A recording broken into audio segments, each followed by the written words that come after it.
Hi കൂട്ടുകാരെ, പുതിയൊരു വീഡിയോയിലേക്ക് എല്ലാവർക്കും സ്വാഗതം. അങ്ങനെ ശിവാനി കാര്യങ്ങൾ വന്ന് പറയണേ, എനിക്കൊരു അമ്മയാവാൻ കഴിയില്ല എന്ന സത്യം പറയണേട്ടോ. ഇത് കേൾക്കുന്നതിനോടുകൂടി വസുന്ധരയും പാറുവും ഒക്കെ പൊട്ടിത്തെറിക്കാണ്. ഇതേ സമയം നിധിയെ ഒരുപാട് വേദനിപ്പിച്ചതല്ലേ നീ, എന്നിട്ടിപ്പോൾ നിനക്കിപ്പോൾ അമ്മയാവാൻ കഴിഞ്ഞോ എന്നിങ്ങനെ അവിടെ ഗൗതമും പറയണേട്ടോ. ഇതൊക്കെ കേട്ട് പ്രണവ് ആകെ തരിച്ച് നിൽക്കണേട്ടോ. ഈ സമയമാണെങ്കിലോ പാറു പറയണേ, നീ എന്തൊക്കെ ഈ വീട്ടിൽ കാട്ടിക്കൂട്ടി.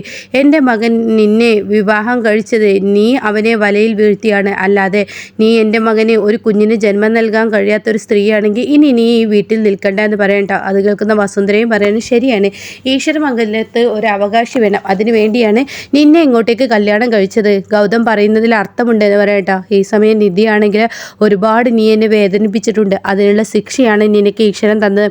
എന്തായാലും നീ ഇനി ഇവിടെ നിൽക്കാൻ പാടില്ല എന്ന് പറയുമ്പോഴേക്കും പ്രണവ് മുടിക്കുത്തിൽ അങ്ങ് പിടിച്ചു വലിച്ച് അങ്ങ് വീടിൻ്റെ വെളിയിലോട്ട് അങ്ങ് തള്ളണം കേട്ടോ. ഇതേ സമയം പ്രണവ് ഞാനൊന്ന് പറയട്ടെ എന്ന് പറഞ്ഞ് ശിവാനി പൊട്ടിക്കരയുന്നുണ്ട് കേട്ടോ. ഈ സമയം നിധി പറയണേ, ഇതാണ് ഈശ്വരനുണ്ടെന്ന് പറയുന്നത്, ഈശ്വരനോട് കളിച്ചാൽ ഇങ്ങനെയിരിക്കും, എന്തുമാത്രം നീ എന്നെ വേദനിപ്പിച്ചിട്ടുണ്ട്, അതേ ശിക്ഷ തന്നെ നിനക്ക് ദൈവം തന്നില്ലേ എന്നൊക്കെ നിധി ഇങ്ങനെ പറഞ്ഞിട്ട് ആ ഡോറ് വളരെ പുഞ്ചിരിയോടുകൂടി ഇങ്ങനെ അടക്കുമ്പോൾ ശിവാനി പൊട്ടിക്കരയണേട്ടോ. അപ്പോൾ ഇത് ശിവാനി ഹോസ്പിറ്റലിൽ വെച്ച് കണ്ട ആ ഒരു സ്വപ്നമായിരിക്കും. താൻ അമ്മയാവില്ലെന്ന സത്യം വസുന്ധരയോടും പ്രണവിനോടും ഈ പറയുന്ന പാറുവിനോടൊക്കെ പറഞ്ഞു കഴിഞ്ഞാൽ തനിക്ക് ആ വീട്ടിൽ സ്ഥാനമില്ലെന്ന കാര്യം ഉറപ്പിച്ചിരിക്കുന്നു കേട്ടോ. ഇതേ സമയമാണെങ്കിലോ ശിവാനി ആ കരച്ചിലൊക്കെ നിർത്തി എന്തെങ്കിലും ചെയ്യണം, എന്തെങ്കിലും മാർഗം കണ്ടെത്തണം. താൻ ഇനി ഗർഭിണിയല്ലെന്ന് അറിഞ്ഞു കഴിഞ്ഞാൽ വസുന്ധരേൻ്റെ പോലും തന്നെ കൈവിടും. ഈശ്വര, ഇനി എന്താണ് ഇതിന് പ്രതിവിധി എന്നൊക്കെ ഇങ്ങനെ ചിന്തിച്ച് കൂട്ടാൻ കേട്ടോ. അങ്ങനെ എന്ത് ചെയ്യുമെന്നറിയാതെ ആകെ പകച്ചു നിൽക്കുകയാണ് ശിവാനി. എന്നാൽ ഈ സമയം ശിവാനിയെ കാണാത്തതിനെ തുടർന്ന് പ്രണവിനോട് വസുന്ധര വന്ന് ചോദിക്കുകയാണ് കേട്ടോ. സത്യത്തിൽ ശിവാനി എങ്ങോട്ടാ പ്രണവ് പോയത്? എനിക്കറിയില്ല, അവൾ എന്നോടൊന്നും പറഞ്ഞിട്ടില്ല, അവൾ എങ്ങോട്ടാ പോയതെന്ന് എനിക്കും അറിയില്ല എന്നിങ്ങനെ പറയണം കേട്ടോ. ഈ സമയമാണ് നിധി ആ വഴി വരുന്നത്. അപ്പം നിധിയോട് പറയുന്നുണ്ട്, മറ്റുള്ളവരൊക്കെ ഇവിടെ എന്തെങ്കിലും ചെയ്ത് ശിവാനി എങ്ങോട്ടെങ്കിലും പറഞ്ഞയക്കാം എന്ന ഉദ്ദേശം ഉണ്ടെങ്കിൽ അതൊരിക്കലും നടക്കില്ല എന്ന് പറയട്ടാ. അത് കേട്ടിട്ടാണ് പാറു വരുന്നത്. അപ്പോൾ പാറു പറയണേ, വസു അവൾ ഇവിടെ നിന്നും ഇറങ്ങിപ്പോയി എന്നുള്ളത് സത്യം തന്നെ, അത് എങ്ങോട്ടാ എന്നറിയില്ല, അത് ശിവാനി വന്നാലേ എല്ലാവർക്കും അറിയാൻ പറ്റുള്ളൂ. വെറുതെ വസു ഈ വീട്ടിലൊരു വഴക്കിന് സീൻ ഉണ്ടാക്കണ്ട, അതുകൊണ്ട് നീ ഇത് നിർത്തുകയെന്ന് പറഞ്ഞിട്ട് അങ്ങ് ദേഷ്യപ്പെടേട്ടോ. ആ സമയമാണ് ശിവാനി ഇങ്ങനെ തളർന്ന് അവശ്യ നിലയിൽ ഇങ്ങനെ കയറി വരുന്നത് കേട്ടോ. അപ്പോൾ ശിവാനി ഇങ്ങനെ കയറി വരുമ്പോൾ വസുന്ധരക്ക് ഒരുപാട് സന്തോഷമാവാണ്. ഹായ് ശിവാനി എന്നും പറഞ്ഞിട്ട് വസുന്ധര ശിവാനിയുടെ അടുത്തോട്ട് ഓടിച്ചെല്ലേട്ടാ. ഇതേ സമയം പ്രണവ് പറയണേ, ശിവാനി നീ എങ്ങോട്ടെങ്കിലും പോകുന്നുണ്ടെങ്കിൽ ഒന്ന് പറഞ്ഞിട്ട് പോയിക്കൂടെ? അത് കേട്ട ഉടൻ തന്നെ പാറവും പറയണേ, എങ്ങോട്ടെങ്കിലും പോകുന്നുണ്ടെങ്കിൽ ഒന്ന് പറഞ്ഞൂടെ? അപ്പോൾ ശിവാനിയുടെ കയ്യിൽ കാണാൻ പ്രസാദമൊക്കെ ആയിട്ടുള്ള ആ ഒരു അമ്പലത്തിൽ നിന്ന് കിട്ടുന്ന ആ ഒരു പ്രസാദത്തിൻ്റെ ഇലയുണ്ടല്ലോ, അതുമായി ഇങ്ങനെ ശിവാനി വരുന്നത് കേട്ടോ. അപ്പോൾ ശിവാനി ഇങ്ങനെ ഒരു തരം തളർന്ന് തന്നെയാണ് വരുന്നത്, ആകെ മരിച്ച മനസ്സുമായാണ് വരുന്നത്. അപ്പോൾ ഈ സമയം നീ എങ്ങോട്ടാ പോയതെന്നല്ലേ ചോദിച്ചത് എന്ന് പാറു പറയുമ്പോഴേക്കും ഗൗതമോ നിധിയൊക്കെ പുറത്തോട്ട് വരികയാണ് കേട്ടോ. അപ്പോൾ ഉടൻ തന്നെ ഞാനൊന്ന് അമ്പലത്തിൽ പോയതാണ്. അത് കേട്ട ഉടൻ തന്നെ പ്രണവ് പറയണ, അമ്പലത്തിൽ പോകുന്നുണ്ടെങ്കിൽ എന്നോടൊന്ന് പറഞ്ഞു പോയിക്കൂടെ? ഇത് കേൾക്കുന്ന പാറുവും പറയണേ, ശരിയാണ്, എന്നോടെങ്കിലും ഒന്നും പറയായിരുന്നില്ല, അമ്പലത്തിൽ പോകുന്നുണ്ടെങ്കിൽ എന്തോ മനസ്സിന് വല്ലാത്തൊരു അസ്വസ്ഥത തോന്നി, എനിക്ക് അമ്പലത്തിൽ പോകണമെന്ന് തോന്നി, ദൈവങ്ങളോട് പ്രാർത്ഥിക്കണം എന്ന് തോന്നി, കാരണം ഈശ്വരമംഗലത്ത് ഒരു കുഞ്ഞിനെ എനിക്കാണല്ലോ ഇനി ജന്മം നൽകാൻ കഴിയുക, ഞാനത് ചെയ്തിരിക്കണ്ടേ, ആ കടമ ഞാൻ നിറവേറ്റണ്ടേ എന്നൊക്കെ പറയുമ്പോൾ അപ്പോഴും നിധിയെ വേദനിപ്പിക്കുന്ന വാക്കാണ് കേട്ടോ.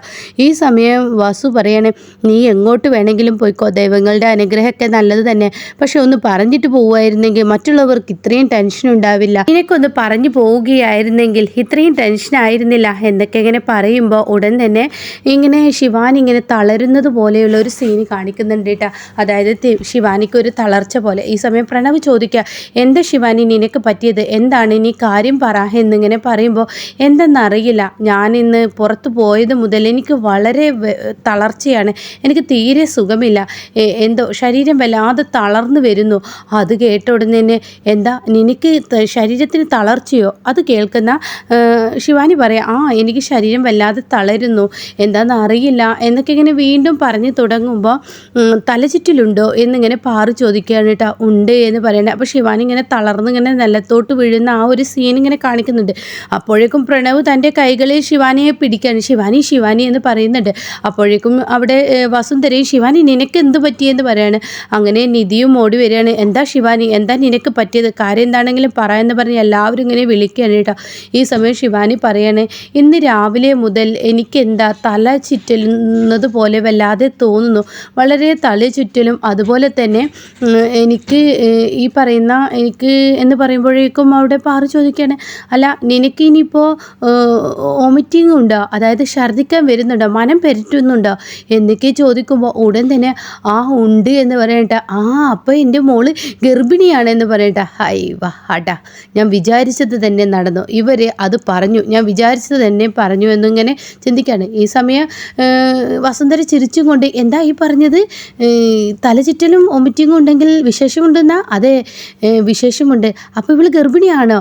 അത് കേട്ട ഉടനെ പാറു പറയാണ് ഗർഭിണിയാണെന്ന് പറയട്ടോ. എന്നാൽ ഈ സമയം ഇങ്ങനെ നിർമ്മല പറയാണ്, എനിക്കെന്തായാലും നാടി പിടിച്ച് ഗർഭിണിയാണെന്ന് അറിയാനുള്ള കഴിവുണ്ട്, ഞാൻ നാടി പിടിച്ച് ഗർഭിണിയാണെന്നുള്ള സത്യം അറിയാൻ നോക്കട്ടെ എന്നിങ്ങനെ പറയുമ്പോൾ ഉടൻ തന്നെ അവിടെ ഈശ്വര പെട്ടല്ലോ, ഇവരിതിനിടയ്ക്ക് വന്ന് കയറി ഇടപെടുന്നു.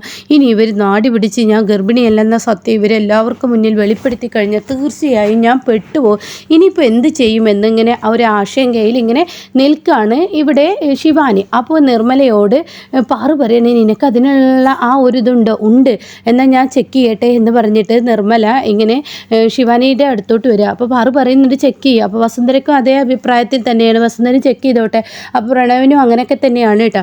അങ്ങനെ ശിവാനിയുടെ അടുത്തോട്ട് വന്നുകൊണ്ടിരിക്കുകയാണ്. ശിവാനിയുടെ കൈ പിടിച്ചിരിക്കുകയാണ്. നാടിയിലോട്ട് തൊടാൻ നോക്കുമ്പോഴേക്കും ശിവാനി വേണ്ട, നിങ്ങൾ എന്നെ തൊടണ്ട എന്ന് പറയും കേട്ടോ. ഇത് കേൾക്കുന്നതിനോടുകൂടി നിധിക്ക് അങ്ങ് ദേഷ്യം പിടിക്കുകയാണ്. എന്താ ശിവാനി നീ ഇവരോട് ഇങ്ങനെ പെരുമാറുന്നത്, നീ എന്ത് സ്വഭാവമാണ്? അത് കേൾക്കുന്ന വസുന്ധര പറയുന്നത് ശരിയാണ്, ഇവരെ പോലെയുള്ള വേലക്കാരി ശിവാനിയെ പിടിച്ചു നോക്കിയിട്ട് ഗർഭിണിയാണോ എന്നുള്ള സത്യമൊന്നും പറയേണ്ട ആവശ്യമില്ല, ഇവളെ അങ്ങനെ ഇതിനൊന്നും ഞാൻ സമ്മതിക്കില്ല എന്നൊക്കെ ഇങ്ങനെ പറയുമ്പോൾ ഉടൻ തന്നെ അവിടെ ഗൗതം പറയണേ, ഇവർ വേലക്കാരിയൊന്നും വിളിക്കണ്ട, ആര് പിടിച്ചാലും ഗർഭിണിയാണോ ഗർഭിണിയല്ലേ എന്നുള്ള സത്യം അറിഞ്ഞാൽ മതി. അപ്പോഴേക്കും പാറു ഹാവു പ്രണവ് നീ ഒരു അച്ഛനാ, ദൈവം എന്നെ കാത്തു, എൻ്റെ മരുമകൾ ഗർഭിണിയാവുന്നു, പ്രണവ് നീ ഒരു അച്ഛനാവാൻ പോകുന്നതെന്ന് പറയുമ്പോൾ പ്രണവിന് വലിയ പുഞ്ചിരി കേട്ടോ. അങ്ങനെ പാറു പറയണേ, എന്തായാലും ഇനി വൈകിക്കണ്ട പ്രണവ്, നീ പെട്ടെന്ന് ഡ്രസ്സ് മാറി വാ, ഇവളെ ഒരു ഡോക്ടറോട് കാണിക്കാം, ഇവളെ ഡോക്ടറെ കാണിച്ച് ചെക്കപ്പൊക്കെ ഒന്ന് ചെയ്യുന്നത് നല്ലതാണ്.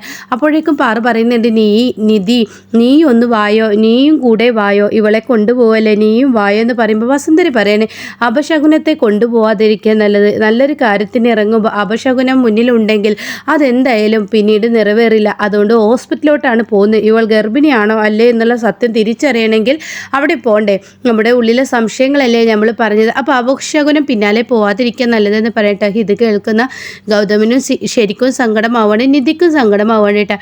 അങ്ങനെ പാറുവും ശിവാനിയും പ്രണവും കൂടിയിട്ട് ഇങ്ങനെ ഹോസ്പിറ്റലിലോട്ട് വന്നിരിക്കുകയാണ്. അപ്പോൾ എന്തായാലും നല്ല കിട്ടുക്കൻ സീന് തന്നെയാണ്. ശിവാനിയുടെ വീഴ്ച തുടങ്ങിയിരിക്കുന്നു.